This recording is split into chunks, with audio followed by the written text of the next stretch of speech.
terakhir pacaran kapan? Tahun lalu. Oh, 2022 berarti. 22. Terus kenapa putus?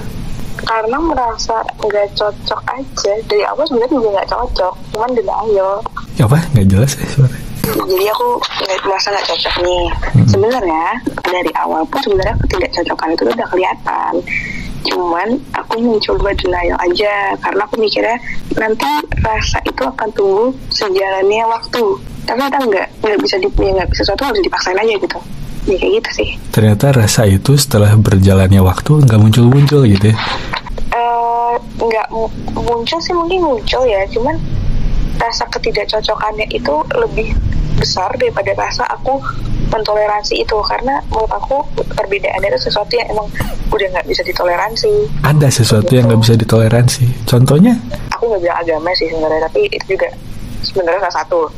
Beda agama. Tapi tidak beda agama. Terus secara menurut aku lifestyle itu kan juga berpengaruh ya.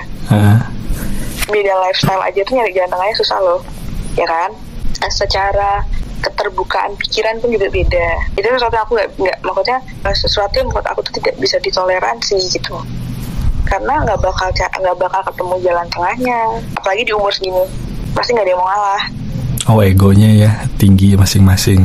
Iya, dan karena itu sesuatu adalah perbedaan terkait juga sama prinsip hidup. Menurut aku tuh juga untuk dirubah susah juga dong, karena kan masalah udah masuk prinsip kan. Betul. Ya kayak gitu deh, makanya putus. Terus kenapa kalau dari awal sudah ada, kamu udah tahu nih kan pasti ketidakcocokan itu kan dari awal udah kelihatan kan percikannya gitu. Tapi kenapa masih tetap pacaran gitu?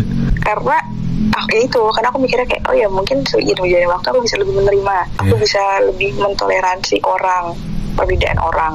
Mungkin ya cewek atau enggak cuma cewek sih, kadang kita kan kalau pertama kali bucin jadi mikirnya oh aku bisa nih fix him gitu kan. Aku bisa memperbaiki dia, aku bisa nge-shape dia sesuai mauku. Terus tuh nggak bisa gitu. Oke. Kayak gitu. Lalu kadang nggak kadang sih, mostly orang ketika baru pertama dalam hubungan menunjukkan sisi-sisi baik-baiknya, dan kadang walaupun mereka nggak setuju, mereka akan tetap bilang setuju hanya biar ngambil hati doang. Nah dia tuh juga kayak gitu, dia tuh kayaknya mengiyakan cuma membuat aku seneng, padahal begitu udah ke belakang ya dia mulai memberontak dengan jawaban dia sendiri itu. Sebenarnya dia nggak setuju dari awal, cuman ngambil hati aja, jadi iya aja gitu kan. Sering nggak menemuin kasus kayak gitu. Iya bener sih, jadi lebih kayak nggak enak nolak kalau kayak gitu ya, lebih kayak nggak enak nolaknya. Iya. Padahal sebenarnya dia tuh nggak suka kalau lu tuh bertingkah kayak begini, misalkan sikap lu tuh kayak begini, tapi dia tuh nggak suka gitu, tapi tetap diiyahin aja gitu, iya nggak sih? Ya akhirnya sama-sama makan hati. Akhirnya kan akunya tidak tahan, dia juga tidak mampu lagi membendung rasa ingin memberontaknya. Jadi ya udah, mungkin dia iya jadi, tapi seiring berjalannya waktu masih jawab iya, tapi tingkah dia dengan dia ngomong iya itu tidak sinkron gitu. Iya gitu.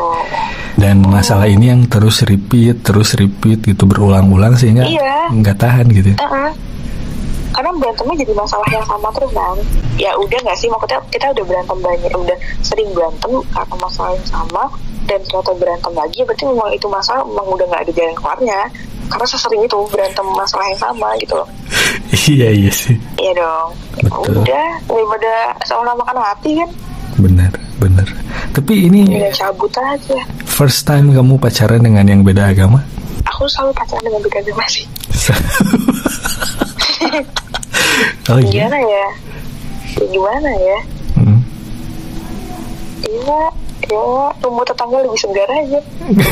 Rumput tetangga lebih segar. Apa karena kamu punya fobia gitu, kalau yang sama seagama kamu mungkin nggak cocok, mungkin justru banyak masalahnya gitu, nggak? Bukan nggak cocok, nggak pernah nemu. Oh, really? Pernah anjir, makanya aku gak pernah agama. Kendalanya apa sih kalau yang kamu rasain pas pacaran beda agama gitu? Pengen tahu dong. Kendalanya malah bukan agamanya sih, karena orangnya aja gak jelas gitu.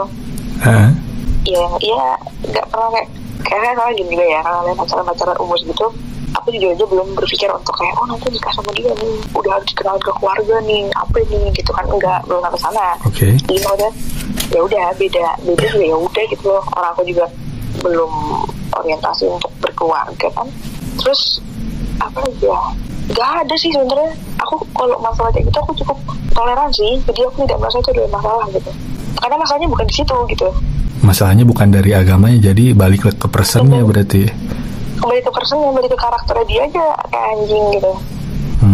Kayak anjing beneran tuh, udah jadi mantan jadi anjing ya. Waktu nggak jadi mantan disayang. Enggak sih, waktu masih pacaran juga aku udah menganggap seperti itu sih. Di akhir-akhir detik-detik aku cabut juga aku udah berpikir seperti itu. Rese juga nih orang gitu. Rese juga nih orang.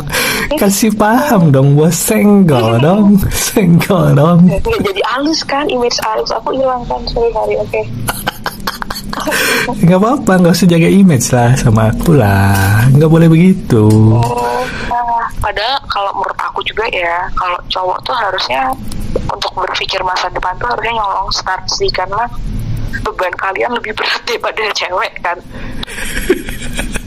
Iya dong, ya nggak? Kok bisa bilang gitu? Coba kenapa bisa? Dasarnya kamu bilang gitu kenapa? Karena kamu nanti akan menghidupi anak orang dan anakmu sendiri.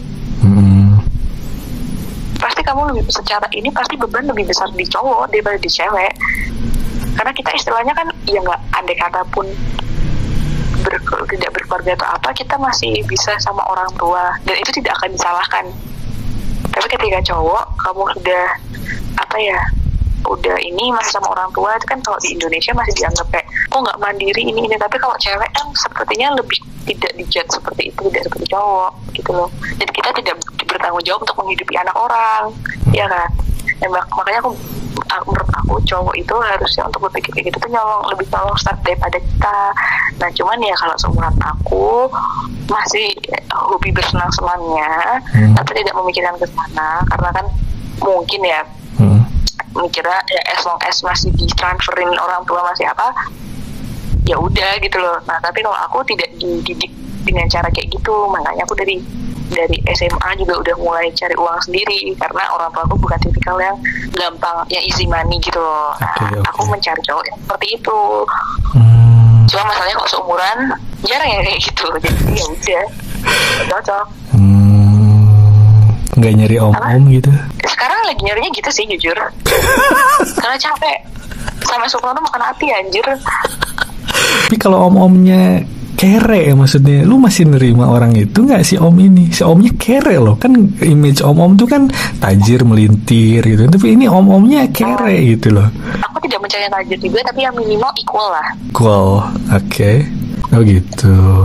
Tapi awalnya nggak toksik, maksudnya toksik lah ya. Tapi awalnya nggak kayak gitu. Pasti awalnya sih kayaknya karena kita sama-sama masih ini ya, tahap-tahap honeymoon ya. Jadinya ya nggak ini, mungkin kayak ya udah gitu, nggak terlalu banyak yang dipermasalahkan ya. Tidak terlalu banyak yang dipermasalahkan awal-awalnya. Mungkin kalaupun ada hal yang bikin kita nggak serak, paling sih masih dikit sendiri, nggak berani kok kamu kayak gitu, nggak berani gitu kan pasti, tapi masih dikit sendiri kan. Ya mungkin itu yang terjadi sama aku gitu, masih ya udahlah, kali dia maksudnya baik, kali dia ini denial. Yang tadi itu yang tadinya buruk jadi nampak baik, ya ini denial honeymoon phase, terus aku denial aja, ya udah kan kehancuran dunia aja gitu. Tapi untung, maksudnya titik balik kamu menyadari hubungan ini tuh nggak sehat, maksudnya dalam hal ini ya, kamu menyadari ini memang dari awal kan, kamu bilang tadi dari awal, tapi titik baliknya kamu memutuskan untuk berpisah itu apa? Jadi ini kan aku pacaran sama ini di 2020 kan, 2020 akhir. Ini yang terakhir ya? Yang terakhir. 2020 akhir, 2021 kan udah masuk tahun pertama. Nah, terus? Di awal tahun 2022 aku tuh ikut acara kayak acaranya anak-anak lah, semacam kayak gitulah, ke Bali. Terus habis itu udah kan, nah di hari kepulangan aku itu, karena kita udah harus check out dari hotel jam 9 pagi, sedangkan aku flight itu masih jam 3-an. Lama kan, terus kan bawa barang banyak ya, aku dan teman-temanku, aku juga rata-rata flightnya juga sore ke malam, nggak ada yang pagi juga. Akhirnya kita sepakatlah untuk open room villa di dekatnya bandara. Jadi istilahnya buat naruh barang. Dan itu pun juga nggak ini rame-rame cowok cewek, rame-rame bener-bener kayak 10 atau 8 orang adalah. Terus habis itu dia namanya orang renang, pasti kan pakai baju renang dong. Iya. Itu deh. Itu pasti kan kita pakai baju renang. Dan aku kan istilahnya tidak yang pakai baju tertutup gitu loh. Iya, I know. Ya kan, ya namanya orang renang. Terus kita itu foto pakai kamera Polaroid, which is kamera Polaroid kan terbatas ya karena ukuran kertasnya. Jadi kita kalau foto kan harus dempet dong. Iya. Nah karena waktu itu yang di kolam renang yang cewek tinggal aku, jadinya aku yang di dalam kolam renang bersama teman-teman yang cowok-cowok. Tapi ada di foto itu juga ada cewek-ceweknya. So foto kita aku dibilangin sama teman-temanku jangan dimasukin Instagram ya. Soalnya Instagram gue tuh masih dipegang mantanku juga. Dan aku tuh ini goblok, kalau aku gak boleh kayak gitu. Aku tahu, aku menyadari itu juga. Dan aku bilang jangan ada yang ini ya, kalau misalnya mau nge-tag gak aku repost, aku bilang gitu. Oke, gak ada yang nge-tag tapi ada yang nge-post. Dan mungkin postnya itu lewat di FYP-nya Instagramku di HP-nya mantanku. Udah ribut, udah kamu foto sama cowok pakai bajunya kayak gitu lah. Di titik itu aku udah bener-bener kayak serah deh, lu mau ngeblok, lu mau mutusin, lu apa serah deh, aku udah gak urus. Aku udah capek. Tapi di saat itu tuh aku udah kayak apa ya, udah hilang rasanya gitu.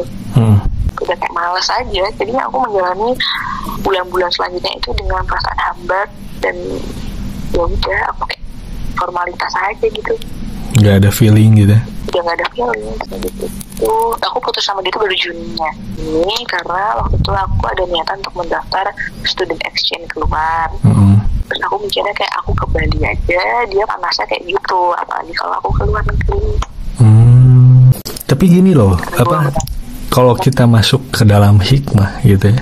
Ini dari tadi kamu ngomongin tentang pacar kamu dengan segala overprotective, mungkin itu overprotective kalau aku lihatnya kan. Nah, hikmahnya setelah kamu sadari pacaran dengan orang yang overprotective ini apa sih?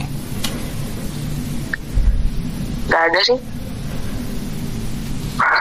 Gimana tuh? Nggak ada belajar dari dia gitu, sesuatu hal gitu. Nggak ada, karena waktu aku sama dia pun dia bilang nggak boleh, aku tetap gas aja, tetap aku lakuin gitu. Karena tetap teguh dengan pendirian kamu gitu. Iya, selama orang tua aku tidak ngelarang ya aku tidak akan mengikuti kata dia. Orang tua aku jangan ngomong apa-apa.